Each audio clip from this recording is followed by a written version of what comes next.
নমস্কার, দেখছেন talk to Bangla. আমি অভিষেক রয়েছে আপনাদের সাথে। এই মুহূর্তে যে খবর নিয়ে উপস্থিত হয়েছে, সুপ্রিম কোর্টের প্রধান বিচারপতি জাস্টিস সূর্যকান্ত তিনি সরাসরি কিন্তু এবার কেন্দ্রীয় সরকারকে চ্যালেঞ্জ করে বসলেন এবং তার এমন একটি রায় এসেছে যেটা সরাসরি দেশের স্বরাষ্ট্র মন্ত্রক অর্থাৎ অমিত শাহের যে মন্ত্রক, সেই মন্ত্রকের একটি সিদ্ধান্তকে একদম চোখে চোখ রেখে চ্যালেঞ্জ করে এবং রীতিমতন এই মুহূর্তে ভৎসনার মুখোমুখি পড়তে হয়েছে সুপ্রিম কোর্টে কেন্দ্রীয় সরকারের স্বরাষ্ট্র মন্ত্রকের জন্য। তার কারণটা কি, এই মুহূর্তে বড় সড় একটা আপডেট আপনাদের বহুদিন ধরে বলছি, যেটা পুশব্যাক চলছে। পুশব্যাক বলতে বাংলাদেশ থেকে বিভিন্ন মানুষজন ভারতবর্ষে চলে আসেন বিভিন্ন কারণের জন্য এবং সেই কাজটা কোথাও গিয়ে কেন্দ্রীয় সরকার করছিল।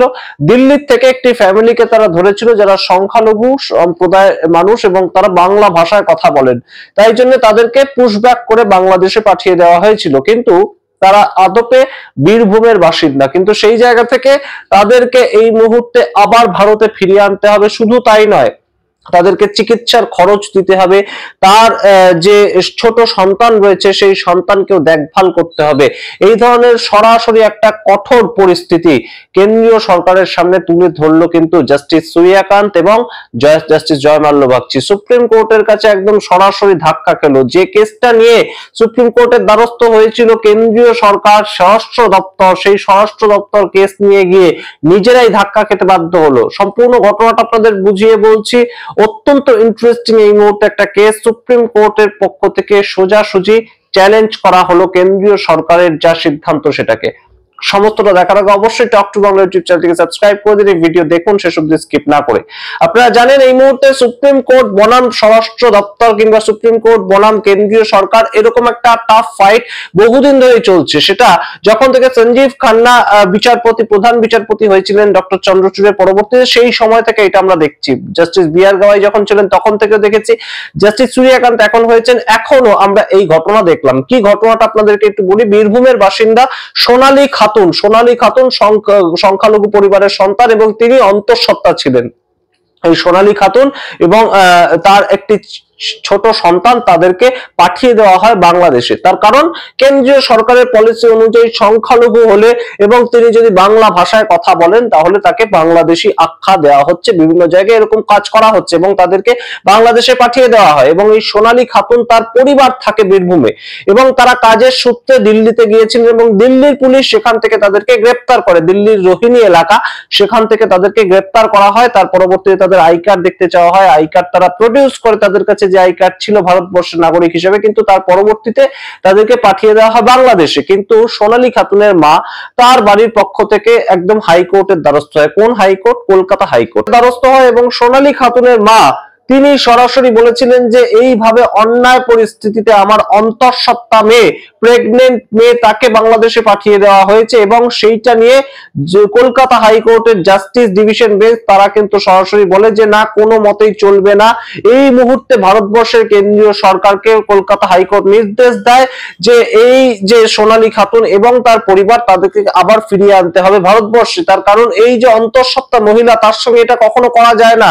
একটা মানবিকতার খাতিরে এই কাজটা করা যায় না। কিন্তু কলকাতা হাইকোর্টের সেই যে রায়টাকে চ্যালেঞ্জ করে কেন্দ্রীয় সরকারের স্বরাষ্ট্র দপ্তর তারা যায় সুপ্রিম কোর্টে এবং সুপ্রিম কোর্ট যে সিদ্ধান্তটা নিল, একটা ঐতিহাসিক সিদ্ধান্ত, সেটা কিন্তু সরাসরি তারা বলে দিল যে এই সোনালী খাতুন এবং তার যে 8 বছরের সন্তান তাদেরকে ফিরিয়ে আনতে হবে। এবং সুপ্রিম কোর্ট আরো যেটা অ্যাড করলো, একদম কলকাতা হাইকোর্টের রায়ের পরেও তারা অ্যাড করলো 1 মাসের মধ্যে ফিরিয়ে আনতে হবে। এবং সেখানেই শেষ নয়, তার সঙ্গে সুপ্রিম কোর্ট একদম সরাসরি বলে দিল যে এই সোনালী খাতুনের যা চিকিৎসার খরচ, যেহেতু অন্তঃসত্ত্বা একজন মহিলা, তার চিকিৎসার খরচ, তার যে হ্যারাসমেন্ট বাবদ বিভিন্ন ধরনের খরচ হয়েছে এখান থেকে যেতে এবং পরবর্তীতে আসতে যে খরচ, সেগুলো কেন্দ্রীয় সরকারকে দিতে হবে। এছাড়া সুপ্রিম কোর্ট কি বলছে, এই যে ছোট ছেলেটি তার রয়েছে, একটি 8 বছরের ছেলে, তার সঙ্গে তাকেও পুশব্যাক করা হয়েছিল, তার যাবতীয় যা পড়াশোনার খরচা বা স্কুলে ভর্তি করা, এই সমস্ত সামগ্রিক দেখভালের দায়িত্ব দেওয়া হয়েছে কেন্দ্রীয় সরকারের স্বরাষ্ট্র দপ্তরকে। স্বরাষ্ট্র দপ্তরকে দায়িত্ব নিতে হবে এবং কেন্দ্রীয় সরকারের স্বরাষ্ট্র দপ্তরকে এটা শিওর করতে হবে সুপ্রিম কোর্টের রায় মেনে যে 1 মাসের মধ্যে যেন সোনালী খাতুন এবং তার সন্তান ভারতবর্ষে আবার ফেরত আসতে পারেন। কোথাও গিয়ে এই মুহূর্তে স্বরাষ্ট্র দপ্তর নিজে যে রায়টাকে চ্যালেঞ্জ করে গিয়েছিল সেই রায়টা তাদেরকে মেনে নিতে তারা এই মুহূর্তে বাধ্য হলো। কেন এই রায় সুপ্রিম কোর্ট নিল? মানবিকতার খাতিরে। মানবিকতা সবার আগে। কোনো মতেই ভারত সরকার কোনোভাবে পলিটিক্স দেখানোর জন্য কাউকে বের করে দিতে পারে না। একজন অসুস্থ মহিলা যিনি অন্তঃসত্ত্বা তাকে এবং ভারতবর্ষ থেকে এইভাবে যে বের করে দেওয়া হলো তার কারণটা কি ছিল? কারণটা ছিল তাদেরকে দিল্লির রোহিণী এলাকা থেকে যখন গ্রেপ্তার করা হয় তাদের কাছে কাগজ দেখতে চাওয়া হয় যে ভারতবর্ষের যে আপনি নাগরিক, আপনার কাছে কি পরিচয় রয়েছে। তারা তখন বাংলায় কথা বলেন এবং বাংলায় কথা বলাটাই কোথাও গিয়ে কাল হয়ে যায়। একে তো তিনি সংখ্যালঘু, তার মধ্যে বাংলায় কথা বলছেন, অর্থাৎ তিনি বাংলাদেশী। এইরকম একটা ন্যারেটিভ সেই জায়গা থেকে ইমিগ্রেশন অফিসার তিনি স্যাটিসফাই হননি, তেমন একটা কারণ দেখিয়ে তাদেরকে বাংলাদেশে ডিপোর্ট করে দেওয়া হয়, পুশব্যাক করে দেওয়া হয়। এবং এই যে ইমিগ্রেশন অফিসার অর্থাৎ FRRO foreign regional registration officer যিনি থাকেন তিনি কোথাও গিয়ে স্যাটিসফাইড হননি তাদের কাগজপত্র দেখে। তাই জন্য সোনালী খাতুন তাকে পাঠিয়ে দেওয়া হয় এবং সোনালী খাতুনের ছেলেকে এই আবারও ফিরিয়ে আনতে হবে। তারা বীরভূমে এসে বসবাস করতে পারবেন এবং এই যে লড়াইটা একজন সাধারণ মানুষকে করতে হচ্ছে সেই লড়াইটা কতজন কতদিন ধরে করবে এই প্রশ্ন উঠছে কিন্তু বিভিন্ন জায়গা থেকে। কারণ আপনাদের মনে থাকবে এই ঘটনা নিয়ে মুখ খুলেছিলেন স্বয়ং মুখ্যমন্ত্রী মমতা বন্দ্যোপাধ্যায় যে বাংলা বললেই বাংলাদেশে এই কথাটা কিভাবে মেনে নেওয়া যায়। ভারতবর্ষের বিভিন্ন জায়গা থেকে এই ধরনের ছবি উঠে আসছিল যে বাংলা বলছে যারা যারা পরিযায়ী শ্রমিক বাংলা থেকে অন্য রাজ্যে গিয়ে কাজ করছে তাদেরকে ধরে রাখা হচ্ছে। রাজস্থানের ছবি আমরাই আপনাদেরকে দেখিয়েছিলাম, রাজস্থানে বহু বাংলার থেকে শ্রমিক যারা গিয়ে কাজ করছেন তাদেরকে ধরে রেখে একটা জায়গায় পুলিশ আটকে রেখেছে। এই বিষয়গুলো কিভাবে চলতে পারে? বাংলা ভাষায় যদি কোনো সংখ্যালঘু কথা বলে তাহলেই সে বাংলাদেশ থেকে অনুপ্রবেশকারী হিসেবে ঢুকেছে, এই ন্যারেটিভ চলতে পারে না এবং সেটা সুপ্রিম কোর্ট আরো একবার কিন্তু বুঝিয়ে দিল। আপনাদের বলি এই মুহূর্তে SIR এর আবহে এই ধরনের একটা রায় কেন আরো গুরুত্বপূর্ণ। SIR এর জন্য আপনারা বিভিন্ন জায়গা থেকে হয়তো খবর পাচ্ছেন আপনাদের নিকট আত্মীয় বা কারোর থেকে বনগা কিংবা কোনো বর্ডার এরিয়ায় যদি কেউ বসিরহাটের সাইডে থাকে, বনগাঁ সাইডে থাকে, তাদেরকে জিজ্ঞেস করবেন যে বহু মানুষ এই মুহূর্তে কিন্তু SIR এর আতঙ্কে কোথাও গিয়ে পালিয়ে যাচ্ছেন তাদের ঘর বাড়ি ছেড়ে। কেন এই পজিশনটা তৈরি হয়েছে তার কারণটা কিন্তু যে SIR এর একটা ভয় দেখিয়ে দেওয়া হয়েছে যে SIR এর কাগজপত্র ঠিকভাবে প্রডিউস করতে না পারলে তখন তার সমস্যা হবে, কেন্দ্রীয় সরকার তাদেরকে গ্রেপ্তার পর্যন্ত করতে পারে। এই যে সামগ্রিক ভয় দেখানো, এই যে মানুষ ভয় পেয়ে চলে যাচ্ছেন তাদের কিন্তু একটা কোথাও গিয়ে মনে আত্মবিশ্বাস আসতে পারে যে এই যে সুপ্রিম কোর্ট এই সোনালী খাতুন তার প্রতি যে অন্যায় হয়েছিল 26শে জুন তাকে যে গ্রেপ্তার করেছিল এবং তারপর পরবর্তীতে তাকে বাংলাদেশ ডিপোর্ট করে দেওয়া হয়, সেখানে কেন্দ্রীয় সরকার গৃহ মন্ত্রণালয় যেখানে অমিত শাহের হাতে তাদেরকে পিছিয়ে আসতে হচ্ছে এবং তাদেরকে আবারও ফেরত আনতে হবে সোনালী খাতুন এবং তার সন্তানকে তাদের দায়িত্ব নিতে হবে, চিকিৎসার খরচ দিতে হবে এবং সোনালী খাতুনের যে ছেলে 8 বছরের ছেলে তাকেও সম্পূর্ণ দৈনিক তার যা যাবতীয় খরচ সেটা কিন্তু কেন্দ্রীয় সরকার বহন করতে হবে। এটা সুপ্রিম কোর্টের রায়।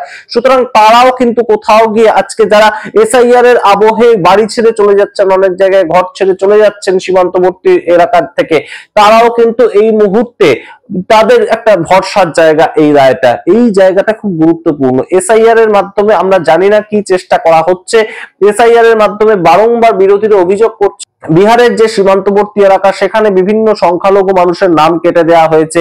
পশ্চিমবঙ্গের ক্ষেত্রে এই ধরনের বিভিন্ন অভিযোগ উঠে আসছে এবং সেই জায়গাগুলো কোথাও গিয়ে কিন্তু সুপ্রিম কোর্ট শেষ পর্যন্ত তারা একটা রায় দিল, সুরাহা করলো এবং জাস্টিস সূর্যকান্ত তিনি কিন্তু সরাসরি এই মুহূর্তে কেন্দ্রীয় সরকার যারা একদম পিটিশনটা নিয়ে গিয়েছিল এই সোনালী খাতুন তাকে যে কলকাতা হাইকোর্ট ফিরিয়ে আনার একটা নির্দেশ দিয়েছিল কেন্দ্রীয় সরকারকে, সেটা তারা মানলো না, সেটা তারা না মেনে চলে গিয়েছিল সুপ্রিম কোর্টে। কিন্তু সুপ্রিম কোর্ট হাইকোর্টের রায়টাই বহাল রাখলো। কোথাও গিয়ে কিন্তু একটা সরাসরি শিক্ষা, সরাসরি চ্যালেঞ্জ করা এবং সেই জায়গাটাই কিন্তু একটা গুরুত্বপূর্ণ ফ্যাক্টর এই মুহূর্তে যেখানে SIR চলছে, মানুষ খুব ভয় পাচ্ছেন SIR নিয়ে, বিভিন্ন জায়গায় মানুষের মধ্যে আতঙ্ক তৈরি হয়েছে, সেই খানগুলো কিন্তু কোথাও একটা এই মুহূর্তে একটা নিদর্শন যে জায়গাটা ধরা পড়লো যে সুপ্রিম কোর্ট সবার উপরে রয়েছে, সুপ্রিম কোর্ট সরকারের উপরে রয়েছে এবং কেন্দ্রীয় সরকারের স্বরাষ্ট্র দপ্তর তাকেও মেনে চলতে হবে সুপ্রিম কোর্টকে অন্তত। সামগ্রিক রিপোর্টের ভিত্তিতে আপনারা কি মনে করেন অবশ্যই কমেন্ট বক্সে কমেন্ট করুন। একদম ঘুরিয়ে নাক দেখানোর মতন করে যে সেপ্টেম্বরে রায়টা দিয়েছিল কলকাতা হাইকোর্ট, সেটা কোথাও গিয়ে একদম ধাক্কা খেলো সুপ্রিম কোর্টে, সেই রায়টাই বহাল রাখলো সুপ্রিম কোর্ট। সেই যে মাঝখানের সময়টা, এই যে সল্লি খাতুন তো আরো আগেই চলে আসতে পারতো কলকাতা হাইকোর্টের রায় যদি কেন্দ্রীয় সরকার মেনে নিত, তো সেই জায়গাটা তো তাদের নষ্ট হলো। এবং এই যে বিষয়টা একটা ঐতিহাসিক রায় হিসেবে কিন্তু এটাকে ধরা যায়। অবশ্যই আপনাদের মতামত দেখার অপেক্ষা রইলাম। দেখতে এখন টক টু বাংলা, অবশ্যই টক টু বাংলা ইউটিউব চ্যানেলকে সাবস্ক্রাইব করে দিন। ধন্যবাদ।